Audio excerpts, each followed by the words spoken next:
को मेरे इस प्यारे YouTube चैनल पे लिए बहुत बहुत स्वागत करता हूं। आप सभी को मेरा प्रणाम। तो आप लगातार देख रहे हैं कि स्टडी विथ नित्यम से जीके जीएस का सीरीज मिलता है जो सभी परीक्षाओं के लिए इंपॉर्टेंट है। यहाँ पे 10 क्वेश्चन कराया जाता है और ये 10 क्वेश्चन जो है 50 क्वेश्चन के बराबर होता है। और यहाँ पे प्रतिदिन जीके और जीएस का दमदार डिस्कशन होता है। तो आपको वीडियो पसंद आता है तो लाइक शेयर एंड सब्सक्राइब करना ना भूलें और बेल आइकन को दबा कर रखिएगा क्योंकि सबसे पहले नोटिफिकेशन आपको पास मिल रहा है। चलिए समय की बर्बादी न करते हुए सबसे पहला सवाल से शुरुआत करते हैं। सबसे पहला सवाल कहता है मेरे भाइयों कि निम्नलिखित में से कौन सा ग्रह सौर मंडल के सबसे ठंडे ग्रह की श्रेणी में आता है। ऑप्शन ए है Uranus, option B Neptune, option C Budh, option D Mangal. इसका जो राइट आंसर होगा वो हो जाएगा आपका नेपच्यून। इसका राइट आंसर क्या हो जाएगा? नेपच्यून, क्योंकि सबसे लास्ट ग्रह है ये और सबसे सौरमंडल का सबसे आखिरी 8वां ग्रह है, इसीलिए ये ठंडा सबसे ग्रह है। बुध जो है सबसे छोटा ग्रह है। बुध कैसा ग्रह है? सबसे छोटा ग्रह है।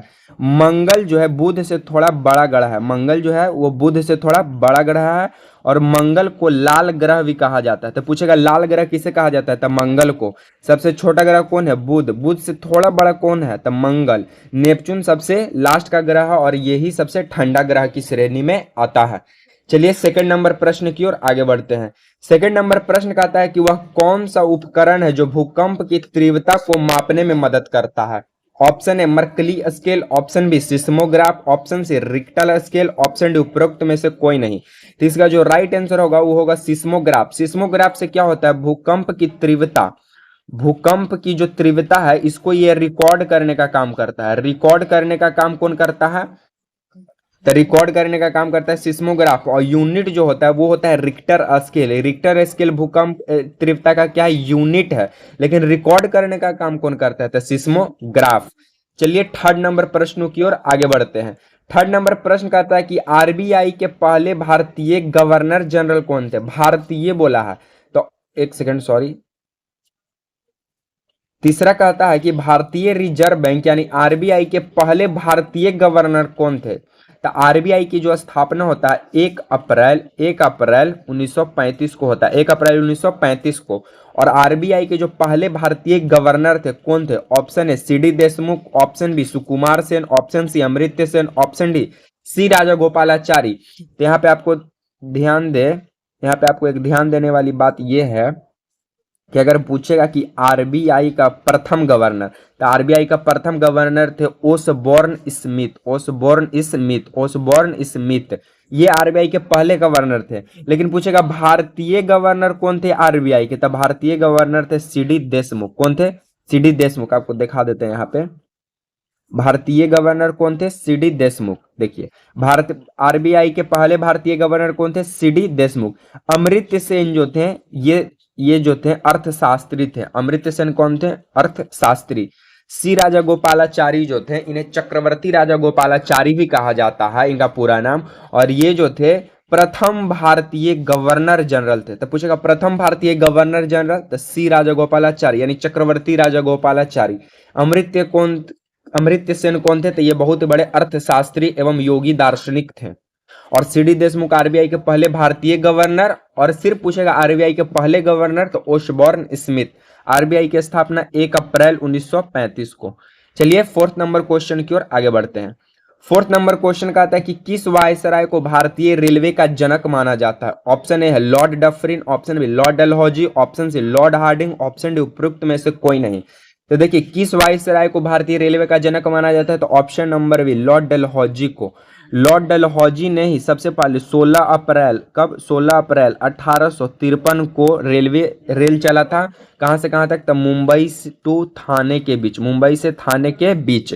उसके बाद लॉर्ड हार्डिंग द्वितीय के द्वारा बंगाल विभाजन रद्द किया गया। और लॉर्ड डफरिन के ही समय कांग्रेस की स्थापना हुआ था 1885 में। कांग्रेस की स्थापना ए.ओ. ह्यूम के द्वारा कब हुआ था? किस वायसराय के समय? तो लॉर्ड डफरिन के समय। इसीलिए कांग्रेस जो है लॉर्ड डफरिन के मस्तिष्क का उपज है, इस तरह माना जाता है। चलिए फिफ्थ नंबर प्रश्नों की ओर आगे बढ़ते हैं। फिफ्थ नंबर प्रश्न कहता है कि किस भारतीय राज्य की सबसे लंबी तट रेखा है? Option A Andhra Pradesh, option B Maharashtra, option C Tamil Nadu, option D Gujarat. तो किस भारतीय राज्य की सबसे लंबी तट रेखा? तो ऑप्शन नंबर डी गुजरात का। गुजरात के बाद किसका नाम आता है? तो गुजरात के बाद सबसे लंबी तट रेखा आंध्र प्रदेश का। कौन है? आंध्र प्रदेश। चलिए 6 नंबर प्रश्नों की ओर आगे बढ़ते हैं। 6 नंबर प्रश्न कहता है कि सौर मंडल में किस ग्रह को भोर का तारा कहा जाता है? Option A Brihaspati, option B Prithvi, option C Shukra, option D Shani. तो देखिए भोर का तारा हो, भोर का तारा और सांझ का तारा, सांझ का तारा, भोर का तारा सांझ का तारा बोल देगा तो कौन हो जाएगा? शुक्र। भोर के तारा सांझ का तारा बोलेगा तो शुक्र। और पृथ्वी के वाहन, पृथ्वी के वाहन, तो पृथ्वी का वाहन भी बोलेगा तो भी हो जाएगा कौन? शुक्र। तो शुक्र को भोर का तारा, सांझ का तारा भी कहते हैं और साथ में पृथ्वी का वाहन भी किसे कहते हैं? पृथ्वी, ये शुक्र को। साथ में पृथ्वी जो हमारा 3rd नंबर पे आता है। पृथ्वी कितना नंबर पे? 3rd नंबर पे आता है। चलिए 7 नंबर क्वेश्चन की ओर आगे बढ़ते हैं। 7 नंबर प्रश्न कहता है कि प्रसिद्ध पुस्तक the god of a small thing के लेखक कौन है? ऑप्शन है Anita Desai, option B Javier Moro, option C Chitra Subramaniam, option D Arundhati राय।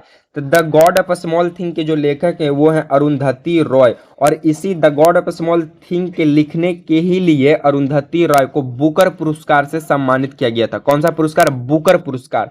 और अरुंधति राय ने नर्मदा बचाओ आंदोलन में भी भाग लिया था। नर्मदा बचाओ आंदोलन में भाग लिया था कौन? अरुंधति रॉय। चलिए 8 नंबर प्रश्नों की ओर आगे बढ़ते हैं। 8 नंबर प्रश्न कहता है कि नीली क्रांति मुख्य रूप से किस उत्पादन के बढ़ाने के लिए बनाया गया था? Option A jute, option B दूध, ऑप्शन सी प्याज, ऑप्शन डी मछली। तो नीली क्रांति या फिर पीसी कल्चर जो है मछली उत्पादन से संबंधित है। मछली में दूध चेम्बर होता है। मछली जो है शीत रक्तीय होता है। मछली कैसा रखती है? शीत रखती है। मछली का अधिक उत्पादन पश्चिम बंगाल में किया जाता है, वेस्ट बंगाल में होता है। दूध का रंग जो व्हाइट होता है वो किसके वजह से होता है? तो केसिन के वजह से, केसिन प्रोटीन के वजह से। और पीला रंग किसके वजह से? तो दूध का पीला रंग कैरोटीन की वजह से। किसके वजह से? कैरोटीन की वजह से। चलिए 9 नंबर प्रश्नों की ओर आगे बढ़ते हैं। 9 नंबर प्रश्न कहता है कि महात्मा गांधी राजनीतिक गुरु कौन थे? महात्मा गांधी के ऑप्शन है Aurobindo Ghosh, option B Gopal Krishna Gokhale, option C Bal Gangadhar Tilak, option D Lala Lajpat Rai. तो महात्मा गांधी के राजनीतिक गुरु थे option number B Gopal Krishna Gokhale. Aurobindo Ghosh जो थे एक दार्शनिक और योगी थे, योगी और एक दार्शनिक थे। बाल गंगाधर तिलक जो थे ये और एनी बेसेंट 1916 में, कब? 1916 में होम रूल लीग की स्थापना करते हैं, जिसके वजह से बाल गंगाधर तिलक को लोकमान्य का तिलक, मतलब लोकमान्य का उपाधि मिलता है। तब से बाल गंगाधर तिलक के नाम के आगे लोकमान्य लगता है। तो इनका पूरा नाम हुआ लोकमान्य बाल गंगाधर तिलक। तो पूछेगा लोकमान्य का उपाधि कब मिला? तो 1916 में, जब भारत में होम रूल लीग की स्थापना किया गया था। किनके सहयोग से? बाल गंगाधर तिलक और एनी बेसेंट के सहयोग से। होम रूल लीग का जो उद्देश्य है कहां से लिया गया था? आयरलैंड से। लाला लाजपत राय को शेरे पंजाब कहा जाता है। क्या? शेरे पंजाब। चलिए इस सीरीज का लास्ट क्वेश्चन 10 नंबर की ओर हम लोग आगे बढ़ते हैं। 10 नंबर क्वेश्चन का आता है मेरे भाइयों कि भारत के किस राज्य को चावल का कटोरा कहा जाता है? ऑप्शन है Uttar Pradesh, option B Andhra Pradesh, option C Karnataka, option D Punjab. तो भारत के किस राज्य को चावल का कटोरा कहते हैं? तो ऑप्शन बी आंध्र प्रदेश को। उत्तर प्रदेश को चीनी का कटोरा कहा जाता है। उत्तर प्रदेश को चीनी का कटोरा। पंजाब को गेहूं का कटोरा कह सकते हैं क्योंकि अधिक यहाँ गेहूं उत्पादन होता है। हरित क्रांति का सबसे पहले एंट्री पंजाब हरियाणा में ही हुआ था। कर्नाटक का जो पन्ना डिस्ट्रिक्ट है ये हीरा के खान के लिए विख्यात है। और केजीएफ यानी कोलार गोल्ड फील्ड जो है ये भी कर्नाटक में ही स्थित है। आपको वीडियो पसंद आता है तो लाइक शेयर एंड सब्सक्राइब करना ना भूले। इसी तरह आपको लगातार मेरे इस प्यारे यूट्यूब चैनल से जीके जीएस का सीरीज मिलते रहेगा। तो मिलेंगे नेक्स्ट वीडियो में, तब तक के लिए आप सभी को जय हिंद।